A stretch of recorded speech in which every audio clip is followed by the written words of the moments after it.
Pourquoi on n'arrive pas à recevoir des pensées qui nous libèrent et qui nous conduisent vers une expansion de la vie? Pourquoi sommes-nous étriqués dans des concepts? Eh bien, tout cela, c'est effectivement lié à comment tu te positionnes sur le socle de la santé. Ce que j'essaie d'aborder à travers cette vidéo, c'est vraiment la libération, la santé retrouvée, un lien naturel, une grande respiration intérieure et surtout, qu'est-ce que j'ai envie de te dire? C'est ce qui te permettra de tout régénérer en toi. C'est ce qui te permet de respirer d'une façon plus légère. Tu sais, regarde ta vie, à quel point aujourd'hui on vit en apnée. On vit avec des pensées oppressantes, on vit avec des cadres où on ne peut pas sortir. Et tout ça, c'est pas forcément lié à l'extérieur. Bien sûr, c'est véhiculé par l'extérieur. Mais en fait, toi, tu le valides. Pourquoi? Parce qu'en fait, tu ne respires pas naturellement. Tu es enfermé dans un monde et tu es en train de tomber malade. Donc, à travers cette vidéo et puis à travers toutes les conférences que je vais proposer sur ce sujet de la santé dans ma formation, je vais vraiment t'apporter toutes les clés pour te libérer et finalement de nouveau respirer naturellement et retrouver une santé qui te permettra d'attraper des pensées qui vont te conduire vers l'avenir, qui vont te conduire vers le plus grand et surtout qui vont te mettre une lumière, une clarté sur ce que tu vis au quotidien.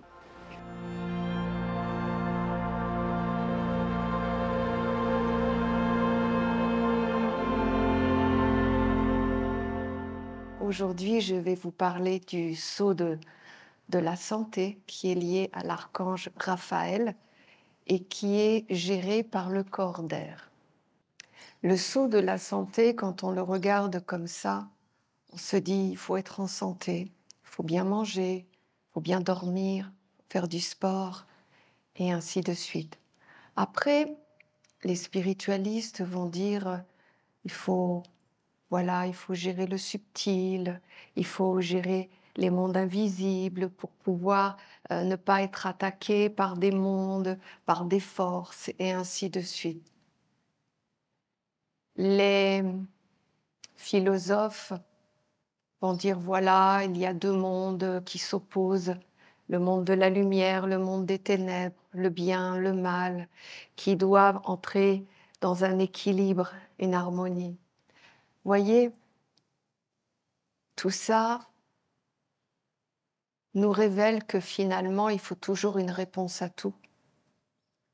Il faut toujours une raison à tout, ce qui est juste dans le fond. Mais en fonction de nos centres d'intérêt, on crée des concepts qui fait qu'à partir de là, nous savons où nous allons, comment nous allons faire et quel est le but de toute chose. Il est évident que l'homme et la femme sur la terre n'est pas un être isolé, dans le sens qu'il n'est pas un être là qui génère lui-même tout simplement un monde et que tout autour c'est l'espace, c'est l'infini et que on peut s'unir au tout possible. Je dis pas que c'est faux, mais il y a des intermédiaires quand même.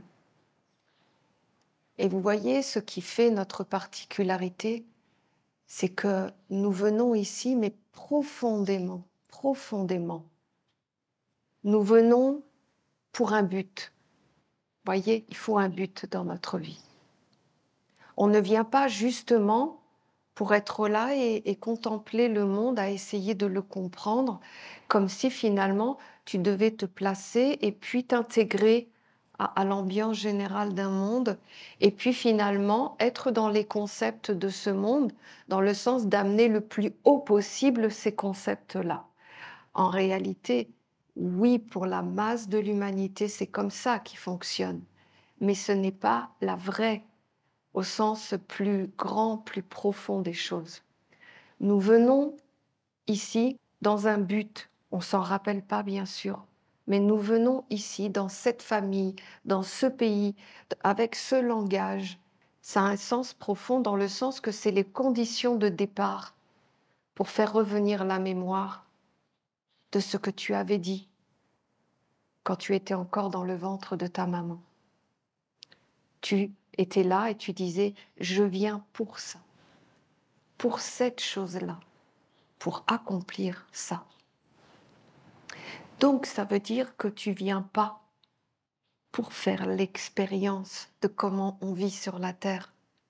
Vous voyez, vous venez pour vous adapter à ce contexte de vie qui est la terre, avec ce qui la représente, ce qu'il y a, avec quoi nous interagissons.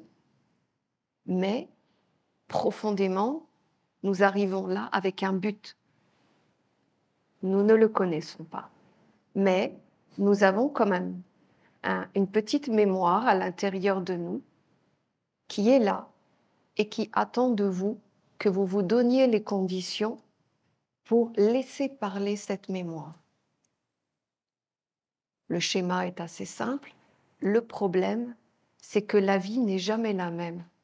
C'est que la vie est mouvante et c'est bien, puisque c'est grâce à ça aussi que nous avons la possibilité d'évoluer, de grandir, de changer des choses, c'est-à-dire, d'une manière générale, de poser toujours des nouvelles écritures, de changer les choses.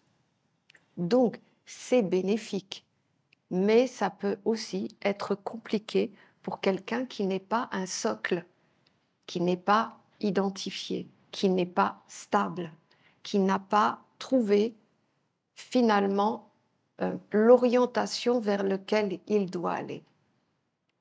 Pourquoi je dis ça? Parce que vous voyez, le monde de la pensée a pour fonction d'aller chercher de l'alimentation pour faire vivre des concepts. Vous voyez, qu'est-ce qui fait vivre vos cadres? Vos cadres, qu'est-ce que c'est que ça? Qu'est-ce que c'est que ça? Ou comment on doit faire? Les cadres qu'on vous a transmis. Eh bien, vous, au quotidien, vous les alimentez par des pensées,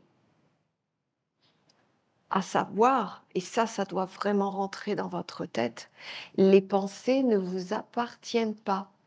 Ce sont des oiseaux, c'est des images, ce sont des oiseaux qui volent au-dessus de vous, mais ça n'est pas vous. Ça ne vous appartient pas. Ce sont des mondes qui passent. Et c'est vous, en fonction de vos concepts, qui attrapez pour donner la béquille à votre concept. OK? Ça, c'est le mécanisme qui se passe à l'intérieur de chacun d'entre nous. Maintenant, ce qui vous est demandé, quand tu vas te poser sur le sceau de la santé, puisque, petite parenthèse, le sceau de la santé a comme monde global, pas dans les détails, mais un monde global, qu'il y a deux forces, deux mondes, qu'il y a un monde qui te libère et un monde qui t'opprime et qui t'enferme. Donc, la vie est comme ça. Et toi, ce qui t'est demandé, quand tu prends par exemple le symbole de la médecine, vous voyez qu'ils n'ont pas repris les choses comme ça par hasard. Ils ont mis un bâton, qui est un bâton de bois, à la base qui avait vocation finalement d'être le bois noble qui pouvait guérir tous les maux de l'existence. Et on nous montre que, en fin de compte, il doit y avoir un équilibre entre ces deux mondes. Pas une extinction d'un monde pour un autre. Vous voyez? Un équilibre. On est fait d'imperfection et de perfection. On ne peut pas le nier. C'est faux ceux qui vous disent vous êtes méchant parce que vous avez des imperfections. C'est faux. Parce que ce n'est pas une loi de la vie. La loi de la vie fait qu'à partir du moment où on foule la terre, il y a ce monde d'imperfection qui vient nous construire. Donc nous sommes imparfaits dans nos constructions et surtout dans nos concepts. Le sceau de la santé a deux vocations à l'intérieur de nous. L'équilibre, l'harmonie et la liberté. À la fin, c'est la liberté. Parce qu'un être libre est complètement autonome. Il s'autogénère Il n'est plus dépendant du regard des autres, de l'approbation des autres. Il n'est même plus obligé de mentir pour calmer les autres. Vous voyez? Aujourd'hui, ce qui est difficile dans la vie, c'est pas profondément ce que l'on croit. On a nos propres croyances. Le problème, c'est la gestion avec les autres. Et par exemple, on en parlait avec un frère hier, ne serait-ce que vis-à-vis de sa famille, commencer à prendre un chemin initiatique, devenir végétarien ou autre. Eh bien, nous-mêmes, on sait qu'on a envie de ça, mais on se sent illégitime dans ce monde. On se cache, on donne la bonne apparence. Pourquoi? Parce que tu es dans la confrontation des concepts des autres. Moi, j'aime cette idée, vous voyez, de toujours regarder les autres comme moi. Je ne fais pas de différence. Je sais par quoi ils passent. Je sais les questionnements qu'ils ont. Je sais les interrogations qu'ils ont. Et si vous regardez autrui en vous disant, mais cette personne, elle a des concepts dans la vie parce qu'en fin de compte, c'est ses repères. Mais si tu lui enlèves avec les tiens, eh bien, sache qu'elle va juste être perdue, cette personne. Elle n'est pas méchante. Je reste dans une généralité, bien sûr, il y a des gens détraqués partout. Je rentre pas dans ce cadre-là, mais je parle de la grande majorité de l'humanité. Quand tu regardes les êtres qui sont comme nous, qui ont posé leurs pas sur la terre, qui ont essayé de se construire, qui ont leur propre chemin, certes, différent peut-être du vôtre, même c'est certain, mais quoi qu'il en soit, ils parcourent le même chemin que nous avons parcouru et que nous parcourons encore. Et ces personnes, c'est pas qu'elles sont méchantes, c'est pas qu'elles sont, oui, un petit peu l'ambiance collective alimente tout ce qui est agressif. Je parlerai du feu la semaine prochaine. Le feu aujourd'hui est en mauvaise position, je vais dire. Mais mis à part cette ambiance généralisée du feu collectif, si tu prends le profond de la personne, c'est toi, c'est juste toi. Tu la regardes et tu dois être dans la compassion. Tu dois être dans la compréhension de ce qui se passe réellement. Cette personne, elle a juste besoin d'être, de pouvoir t'écouter, de pouvoir ressentir ton chemin, mais sans que tu la mettes en confrontation avec des valeurs auxquelles tu ne crois pas. Tu vois, la guerre, en fait, les concepts sont les garde-fous des humains. C'est les cadres. Vous voyez, c'est les cadres. Tu ne peux pas aller vers quelqu'un en disant, voilà, moi j'ai trouvé ça, c'est mieux que ce que tu fais. Ce que tu fais, c'est pas bon, ça te conduit, voilà, à être médiocre, une mauvaise personne, et ainsi de suite, et ainsi de suite. En fait, qu'est-ce que tu fais? Bah, tu déracines la personne. Tu ne peux pas faire ça. Tu vois? Tu dois, au final, être juste un phare qui éclaire. Pas par tes paroles où tu vas expliquer ton chemin, mais par rapport à ce que tu vas dégager dans ta façon de parler, ta façon d'amener les choses, la façon de gérer ta vie, la façon du regard sain et authentique que tu as vis-à-vis de l'autre. Et celui qui est en face, eh bien, par cela, il ne va pas se sentir agressé et perdu. Il va se dire, tiens, il se passe quelque chose ici que je ne comprends pas, mais ça m'intéresse. Et là, vous allez laisser les personnes à l'extérieur venir vous poser des questions. À partir du moment où c'est quelqu'un d'autre qui vient vous poser des questions, c'est que vous avez le droit de donner les réponses. Si tu parles avec quelqu'un et que vous parlez de concepts, de points de vue de vie, et que la personne ne t'a pas demandé explique-moi ton point de vue, vous n'avez pas à le faire. Pourquoi? Parce que vous n'avez pas à changer l'écriture de la personne. Elle n'est pas prête. Elle est prête quand elle vient te voir et qu'elle te dit dis-moi, comment tu fais pour arriver à être calme dans ces situations? Comment tu fais pour ne pas être envahi par la douleur, la tristesse, l'enfermement extérieur. Eh bien là, tu commences à expliquer, en fait, que tu comprends que toi, c'est toi qui gères ta vie et que tu as compris que la façon dont on t'avait montré la vie, finalement, te rendait pas heureux, te rendait pas libre, te rendait pas autonome. Bien au contraire, toujours à être redevable de ce monde, à demander l'autorisation à ce monde, à être validé par ce monde. Mais de quelle autorité? De quelle autorité? Et en plus, ce qui est terrible, ce que j'ai remarqué, c'est que des fois, c'est des personnes, elles n'ont même pas réfléchi 2 secondes au sens de la vie, et on se sent mal à l'aise devant des êtres comme ça. C'est quand même fou. Pourquoi? Parce qu'en fin de compte, c'est pas une question d'intensité, c'est une question de structure d'individu.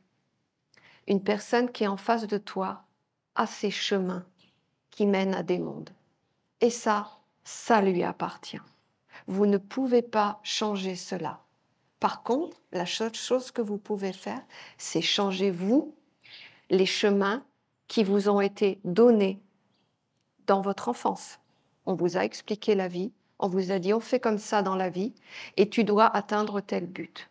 Et pour cela, tu dois faire ci, tu dois faire ça et en fait, tu as une ligne droite. Tu as un maximum et un minimum, mais pas plus. Mais la vie, c'est pas ça.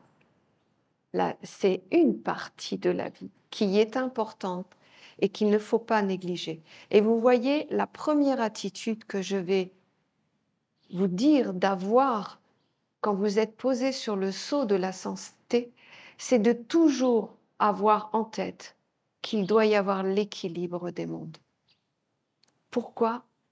Parce que vous aspirez à la liberté. C'est quoi la liberté? C'est quand les ailes commencent à pousser dans ton dos et que tu commences à aller dans des régions plus hautes, un peu plus que ta vie ordinaire, et que tu commences à voir les choses d'une façon différente. C'est pas que tu vas être un surhumain, que tu vas avoir des pouvoirs, que tu vas être différent. C'est juste que quand tu vas regarder une chose, tu vas la voir d'une façon plus grande, plus haute, plus sage, plus intelligente. Donc, toi, il faut que tu sois dans la quête de ta liberté intérieure. Pour cela, il faut que ton cadre de vie, c'est-à-dire tes concepts, te conduisent à la liberté. Première des choses, il n'y a que toi qui existe. Alors, vous allez me dire, mais Magali, ben oui, parce que tout est généré de toi. Tout est une décision de ta réflexion. C'est vous qui dites oui ou qui dites non. À l'extérieur, on vous pousse, certes, à dire oui ou à dire non. On vous pousse. Mais au final, la décision, c'est quand même vous qui la prenez. C'est quand même vous qui la mangez, qui la digérez et qui après en faites des œuvres. Personne, ça le fait de force. C'est pas encore arrivé. Ça arrive que des gens soient dans des pays d'Afrique ou autres, être possédés, on prend le corps. Oui, ça existe. Ça dure un temps. Mais profondément, vous êtes les garants de votre destinée. Et vous avez beau vous plaindre du monde extérieur, certes, il est comme il est. Et peut-être, est-ce que vous vous êtes posé la question de vous dire, peut-être que c'est nécessaire au final? Vous ne croyez pas que des fois, c'est fatigant de vivre avec des trucs qui ne vont pas autour de nous, qu'on ne sait pas vraiment pourquoi, parce que c'est à moitié ci, à moitié ça, et que on sent que c'est pas léger, que tout ce qu'on fait, ça fonctionne pas, parce qu'en fait, c'est pas exprimé, c'est pas dit. C'est juste généré comme une eau, comme des pensées, comme une ambiance, vous voyez, autour de vous. On a juste envie que ça s'arrête et qu'on comprenne pourquoi on n'est pas bien. Et peut-être que ce monde, il est à ce stade-là. C'est que tout ce qui a été généré dans le secret et dans l'intime, maintenant, prend un visage. Ça vous dit rien tout ça? dans notre histoire personnelle, à un moment donné, ce qui est caché, intérieur, pas dit. Quand tu dois passer à autre chose, c'est notre propre expérience. Quand tu dois passer à quelque chose d'important dans ta vie, tout doit être mis en lumière. Voyez? Parce que sinon, tu, tu vis en gérant quelque chose qui ne va pas. Mais comme tu n'as pas de mots, tu n'as pas de visage, tu n'as pas de précision, eh bien, tu vas chercher partout, partout. Tu perds énormément de temps, d'énergie à essayer de comprendre pourquoi, quand, tu vois, tu es dans un cercle comme ça, et puis il y en a, ils génèrent des mauvaises pensées, des mauvaises intentions. Tu sais, tu le sens, mais tu sais pas qui c'est. Ça se voit pas, ça se dit pas. Voyez? Eh bien, vous voyez, je crois que le cycle de la vie est correct et juste. Et il ne faut pas le regarder comme une fatalité. Vous voyez, souvent, on me dit, oui, aujourd'hui, le monde, il est difficile. Mais moi, je dis, c'est pas vrai. Il est difficile autrement. Mais vous prenez au moment de la guerre, au moment de tous les pays, les années 68, c'était des moments difficiles. Vous prenez à l'époque des rois, il y avait les gueux qui n'avaient rien à manger, c'était des esclaves. Je veux dire, la terre est une école. C'est tout. Est-ce qu'aujourd'hui c'est difficile? Pas plus qu'avant. C'est difficile différemment. Parce que le monde évolue, utilise d'autres arguments. Vous croyez quoi? Qu'on va vous enchaîner toujours sur la même chose? Ben non. Parce qu'au bout d'un moment, vous découvrez le poteau rose et vous passez à autre chose. On est obligé de renouveler. C'est comme nous, même au niveau positif, on est obligé de renouveler sa vie, à aller plus loin, à expérimenter d'autres territoires, à se développer plus grandement, à apprendre de nouvelles choses. C'est la vie. La vie ne s'arrête jamais. Quand elle est figée, c'est la mort. En attendant, nous sommes vivants et nous nourrissons nos, notre structure mentale, c'est-à-dire qu'en fait, avec notre cerveau, avec notre mental, nous avons un petit peu mis des orientations, des buts à chaque chose de la vie. Et ça, vous ne les enlèverez pas, parce que vous ne pouvez pas être dans le tout. Vous devez avoir des sas qui ont des objectifs, parce que ces objectifs te conduisent à ton but. Maintenant, c'est le chemin. Parce que la famille, elle restera. L'argent restera. La santé restera et le travail restera. Jusqu'à la fin de votre vie. Ce sont des sauts et nous sommes construits puisque nous foulons la terre, nous adoptons les lois de la terre et donc nous devons nous mouvoir dans ces lois. Simplement, c'est une question de concept et de vision des choses. Parce que les sauts sont vrais pour celui qui est matérialiste. Les sauts sont vrais pour ceux qui sont spiritualistes. Les sauts sont vrais pour ceux qui vont avec les mondes divins. Mais la vision des choses n'est pas la même. Voyez? C'est la différence si on marche saccadé sur la terre ou plutôt comme un pigeon, ou si on est toujours un animal volatile, mais qu'on vole comme un aigle. Pourtant, c'est la même chose et on fait la même chose en apparence. On a les mêmes orientations, les mêmes buts, la même façon de vivre. Mais en fait, on n'aborde pas la vie de la même manière et ça ne rend pas le même résultat. Parce qu'aujourd'hui, pour nous, l'aigle est un animal noble, alors que le pigeon, on va plutôt le considérer comme celui qui qui n'a pas vraiment de consistance, qui picore, qui prend à tout le monde, qui n'a pas de fidélité, qui est... Vous voyez, on met des images surtout, des concepts surtout.